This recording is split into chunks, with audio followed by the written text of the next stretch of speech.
தமிழ்நாட்டுல இருக்கக்கூடிய 5 உயரமான மலைகள் என்ன அப்படின்றத தான் இந்த வீடியோல நீங்க பார்க்க போறீங்க. பொதுவா ட்ரிப் போணும், ஒரு மலை பிரதேசத்துக்கு போணும் அப்படின்னாலே ஃபாரின் தான் எல்லாருக்குமே மைண்டுக்கு ஞாபகம் வருது.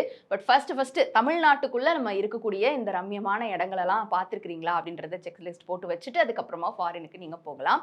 இந்த இதுல 5th பிளேஸை பிடிச்சிருக்கக்கூடிய ஒரு மலை பிரதேசம் எது அப்படின்னு பார்த்தீங்கன்னா, நாமக்கல்ல இருக்கக்கூடிய கொல்லிமலை.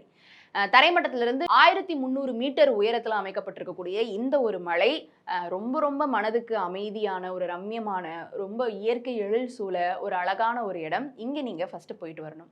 4வது இடத்துல இருக்கக்கூடிய இடம் என்னன்னு பார்த்தீங்கன்னா, சேலம்ல இருக்கக்கூடிய ஏற்காடு. இங்கே நிறைய பேர் போயிருக்கலாம், போகாதவங்க கண்டிப்பாக போங்க. தரைமட்டத்திலிருந்து 1515 மீட்டர் உயரத்தில் அமைஞ்சிருக்கக்கூடிய இந்த ஏற்காடுமேவும் ஒரு பியூட்டிஃபுல்லான பிளேஸ். நீங்கள் ஒரு ஃப்ரெண்ட்ஸ் அண்ட் ஃபேமிலியாக ஒரு ட்ரிப்பு பிளான் பண்ணுறீங்க, பக்கத்தில் போயிட்டு வரணும்னா இங்கே போயிட்டு வரலாம்.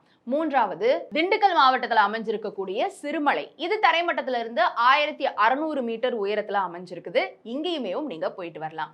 இந்த லிஸ்ட்ல 2வது இருக்கக்கூடிய மலை எதுனா, தேனி மாவட்டத்தில் இருக்கக்கூடிய கொழுகுமலை. இது தரைமட்டத்திலிருந்து 2170 மீட்டர் உயரத்துல அமைஞ்சிருக்கு. இந்த லிஸ்ட்ல 1வது இருக்கக்கூடிய மலை நீலகிரியில இருக்கக்கூடிய ஊட்டி. இது கடல் மட்டத்திலிருந்து 2637 மீட்டர் உயரம் அப்படின்னு சொல்லப்படுது. இதுலயும் முக்கியமா ரொம்ப ரொம்ப உயரம் அப்படின்னு கருதப்படக்கூடியது தொட்டபெட்டா மலை அப்படின்னு சொல்றாங்க. சோ தொட்டபெட்டா மலை சிகரத்துக்குமேவும் நீங்க போயிட்டு வரணும். சோ இந்த மாதிரியான இந்த முக்கியமான மலை இடங்கள் அப்படின்னே சொல்லலாம். இங்க நீங்க போய் என்ஜாய் பண்ணிட்டு வர்றதுக்கு ஒரு பியூட்டிஃபுல்லான பிளேசஸாக அமைஞ்சிருக்கு நம்ம தமிழ்நாட்டிலேயே. இதை தாண்டி நீங்க அடுத்து இந்தியாவுக்குள்ள இருக்கக்கூடிய இடங்களுக்கு போகலாம். அதுக்கப்புறமா நீங்க ஃபாரின் போய் என்ஜாய் பண்ணலாம். ஏன்னா நம்ம இருக்கக்கூடிய இந்த ஒரு இடமுமேவும் நம்மளுக்கு ரொம்ப ரொம்ப அழகான அற்புதமான ஒரு இடமாக இருக்கு.